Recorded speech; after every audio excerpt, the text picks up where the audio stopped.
Students, तो चलिए आज हम लोग एलएमवीटी का टॉपिक देखने जा रहे हैं, Lagrange mean values theorem. Okay guys, तो ये टॉपिक बड़ा ही इंपॉर्टेंट टॉपिक है, अच्छे तरह से समझिएगा। आप लोग को पिछले वीडियो लेक्चर में मैंने रॉल्स थ्योरम आपको पढ़ा चुका था। अब आपको मैं पढ़ाने जा रहा हूँ Lagrange mean values theorem. Okay guys, फिर देखेंगे रॉल्स थ्योरम और एलएमवीटी मिला के जो प्रॉपर्टी है उसके बारे में मैं आपको जानकारी दूंगा। उसके बाद कुछ इंपॉर्टेंट नोट्स के बारे में बताऊंगा, लेकिन पहले मैं आपको ये बताऊंगा कि एलएमवीटी क्या होता है। समझिएगा ध्यान से। तो देखो गाइस, यहाँ पे अब हम बात करेंगे, जरा समझना है आप अच्छे से। देखो यहाँ पे let f of x be any real valued function. देख बेटे, any real valued function, any real valued function, any real valued function defined, देखो यहाँ पे defined on close interval a comma b then देख बेटे, यहाँ पे एक हमारे पास real valued function f of x जो है डिफाइंड है कौन सा interval, close interval a comma b. Okay guys, अब देखिए यहाँ पे लैग्रेंज मीन वैल्यूज थ्योरम का स्टेटमेंट क्या है वो मैं आपको बताने जा रहा हूँ। तो देखिए लैग्रेंज मीन वैल्यूज थ्योरम का स्टेटमेंट क्या है, समझिएगा। यहाँ पे बात करेंगे statement of L M V T, Lagrange mean value theorem.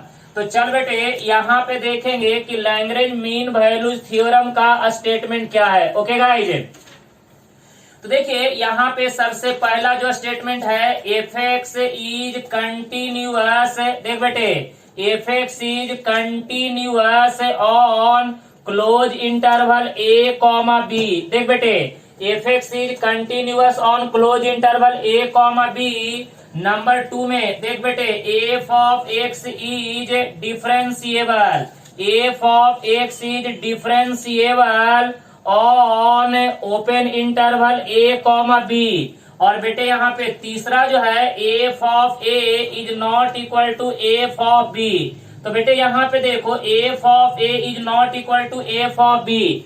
देखो रॉल्स थ्योरम में यहाँ पे तीसरा कंडीशन क्या था, f of a is equal to f of b. बेटे यहाँ पे एलएमवीटी में f of a is not equal to f of b. तो भाई साहब, अगर ये तीनों कंडीशन सेटिस्फाइड हुआ, it means Rolle's theorem is applicable. तो यहाँ पे बोलेंगे देन, देख बेटे, देन ऑल थ्री कंडीशंस, देख बेटे, all three condition are satisfied, it means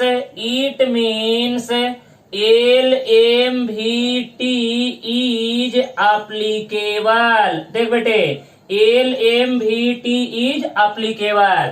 तो देखो बेटे, यहाँ पे LMVT को अप्लीकेबल होने के लिए हमारे पास टोटल कितने कंडीशन है, 3 कंडीशन। पहला, फंक्शन को कंटिन्यूअस होना पड़ेगा। दूसरा, फंक्शन को क्या होना पड़ेगा, डिफरेंशिएबल होना पड़ेगा। तीसरा, f of a is equal to f of b. Okay guys, अगर ये तीनों कंडीशन सेटिस्फाइड हो गया, इसका मतलब समझ लीजिए, इसका मतलब होगा कि रॉल्स थ्योरम नहीं, एलएमवीटी इज अप्लीकेबल। ओके गाइस, तो देखिए यहाँ पे पहला और दूसरा कंडीशन जो है रॉल्स थ्योरम और एलएमवीटी के लिए बिल्कुल क्या है, सेम है। सिर्फ यहाँ पे f of a is not equal to f of b. बेटे वहां पे f of a is equal to क्या था, एफ ऑफ बी। देखिए अब आपको मैं एक और थ्योरम बताऊंगा, इससे भी ज्यादा इंपॉर्टेंट है, जिसका नाम है कॉची थ्योरम। बराबर है ना। जैसे अभी देखिए, वो बहुत सारे कम बुक में वो आपको मिलेगा। ओके गाइस, तो कॉची थ्योरम है वो मैं आपको बाद में बताऊंगा, लेकिन आपको बताऊंगा वो जेई के लिए बहुत ही इंपॉर्टेंट है। पहले आप रॉल्स थ्योरम और एलएमवीटी को अच्छे तरह से समझ लीजिए। ओके गाइस, अब आइए इसका मैं आपको डायग्राम बना के और डिटेल में आपको मैं इसका फिजिकल मीनिंग समझाता हूं। तो आपसे अगर कोई पूछेगा कि एलएमवीटी का स्टेटमेंट क्या है, तो सीधा बताइएगा, f x is continuous on close interval a comma b, f x is differentiable on open interval a comma b, f of a is not equal to f of b, then all three conditions are satisfied, it means LMVT is applicable. बेटे LMVT क्या होगा? Applicable होगा। Okay guys, तो चलिए अब हम आपको बताने जा रहे हैं, इसका डायग्राम बना के और भी समझेंगे डिटेल में। समझिएगा आप लोग अच्छे से। देखिए अगर कहीं पे डाउट्स होगा तो प्लीज आप पूछ सकते हैं, अच्छे तरह से पूछते रहिएगा, मैं आपको डिटेल में समझाते रहूंगा। चलो बेटे देखो ध्यान से और अच्छे तरह से एंजॉय करना। आ जाओ, अब देखो इसको मैं ग्राफिकली तुमको समझाऊंगा और बढ़िया से समझना।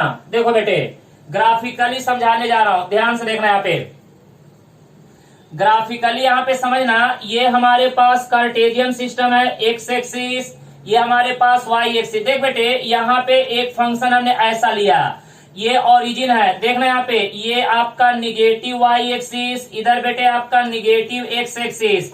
सुनो ये देखो यहाँ पे ये हमारा हमने आपको लिया, बताओ ये हमने आपको लिया x is equal to a, और बेटे ये देखो ये हमने लिया x is equal to b. देख बेटे ये लिया x is equal to b. Okay guys, अब जरा देखो यहाँ पे, अब जरा जल्दी से बताना, ये वाला पॉइंट, ये वाला जो डिस्टेंस है वो कितना होगा बेटे?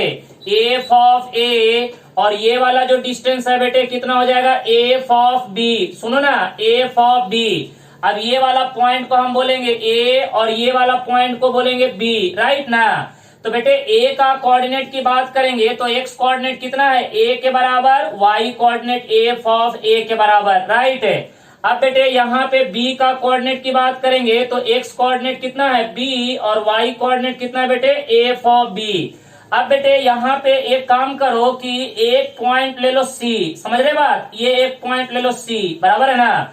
अब बेटे यहाँ पे जरा ध्यान से देखना, सुनो यहाँ पे मैं तुमको बताना चाहूंगा कि ये देखो यहाँ पे ये आपका क्या हो गया बेटे? ये पॉइंट सी हो गया। C be the any point lies between a and b. देखो बेटे यहाँ पे मैं लिख रहा हूं कि सी जो है एक एनी पॉइंट है जो ए और में क्या कर रहा है? लाई कर रहा है। C be the any point lies between a and b. Okay guys, c be any point, any stationary point lies between a and b. Okay, अब सुनो मेरी बात को ध्यान से।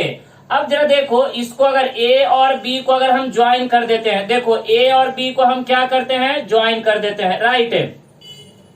तो बेटे अब बताओ कि यहाँ पे जरा ध्यान से देखो, यहाँ पे देखो सी पॉइंट पे हमने क्या ड्रॉ किया? टेंजेंट ड्रॉ किया। ओके, तो बेटे ये बताओ कि ये आपका एफ ऑफ एक्स है, राइट ना? एफ ऑफ एक्स है। तो बेटे इस पॉइंट पे अगर इस फंक्शन का अगर आप डेरिवेटिव निकालेंगे तो डेरिवेटिव इस पॉइंट पे, कौन से पॉइंट पे? सी पॉइंट पे। अरे बेटे एक्स इज इक्वल टू सी पे, तो ये बताओ कि एक्स इज इक्वल टू सी पे इस फंक्शन का डेरिवेटिव क्या होगा? बताओ, एफ डैश ऑफ सी।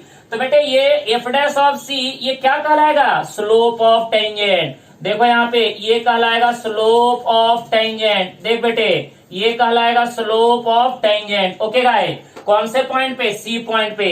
अच्छा ये बताओ यहाँ पे स्लोप ऑफ ए बी, देख बेटे स्लोप ऑफ ए बी की बात करेंगे, स्लोप ऑफ ए बी, ये बताओ ए बी टोटल कितने पॉइंट से पास करा? 2 पॉइंट से, तो होता है y2 माइनस y1 अपॉन में क्या होता है? x2 minus x1। तो बेटे y2 का कीमत कितना? F of b minus f of a upon में क्या हो जाएगा बेटे? b minus a. तो अब जरा बताइएगा यहाँ पे ए बी का स्लोप निकल गया, और अब जरा देखिए ये f of b minus f of a upon b minus a, ये क्या बता रहा है बेटे? स्लोप को। अब जरा देखो कि यहाँ पे ये वाला जो आपका लाइन है, ये लाइन और ये लाइन दोनों से क्या है? पैरेलल है। तो बेटे जब ये दोनों लाइन एक दूसरे के पैरेलल है, ये मैं आपको प्रूफ भी कर दूंगा जब आपको ज्योमेट्रिकल इंटरप्रिटेशन ऑफ एलएमवीटी बताऊंगा, ज्योमेट्रिकल सिग्निफिकेंस ऑफ एलएमवीटी जब पढ़ाऊंगा तो ये प्रूफ कर दूंगा कि बेटे किसी कर्व का जो सिकेंट होता है वो टेंजेंट के क्या होता है? पैरेलल होता है। तो यहाँ पे देखिए, ये देखिए यहाँ पे ए भी स्लोप है, ए भी स्लोप है। तो बेटे f dash of c is equal to f of b minus f of a divided by कितना हो जाएगा बेटे? B minus a. अब जरा समझिएगा, जरा याद कीजिए, रॉल्स थ्योरम में एफ डैश ऑफ सी का कीमत क्या था बेटे? 0 के बराबर। लेकिन एलएमवीटी में एफ डैश ऑफ सी का कीमत क्या है बेटे? F of b minus f of a divided by कितना होगा? B minus a. तो यहाँ पे एक चीज आपको समझने को मिल रहा है कि बेटे रॉल्स थ्योरम में एफ डैश ऑफ सी जो होता था वो 0 के बराबर होता था, लेकिन यहाँ पे एफ डैश ऑफ सी का जो वैल्यू है f of b minus f of a divided by b minus a. बेटे ये बहुत ही इंपॉर्टेंट रिजल्ट है। F dash of c is equal to f of b minus f of a divided by b minus a. Okay guys, तो Rolle's theorem और इसमें मात्र एक छोटा सा डिफरेंस है, आपको घबराने की जरूरत नहीं है। क्लियर है, कोई प्रॉब्लम नहीं। अब आइए, अब आपको मैं लिए चलता हूं कि वेरिफिकेशन ऑफ एलएमवीटी। एलएमवीटी को आप किस तरह से वेरीफाई कीजिएगा। जैसे आप रॉल्स थ्योरम को वेरीफाई करते थे उसी तरह से अब हम एलएमवीटी को क्या करेंगे, वेरीफाई करेंगे। जब आपका एलएमवीटी वेरीफाई हो जाएगा उसके बाद हम क्या देखेंगे, ज्योमेट्रिकल मीनिंग। बराबर है ना, क्या देखेंगे बेटे, ज्योमेट्रिकल मीनिंग। तो चलिए अब डालिए हेडिंग वेरीफाई द एलएमवीटी। डालो बेटे, वेरीफाई द एलएमवीटी, वेरीफाई द एलएमवीटी। डालो हेडिंग।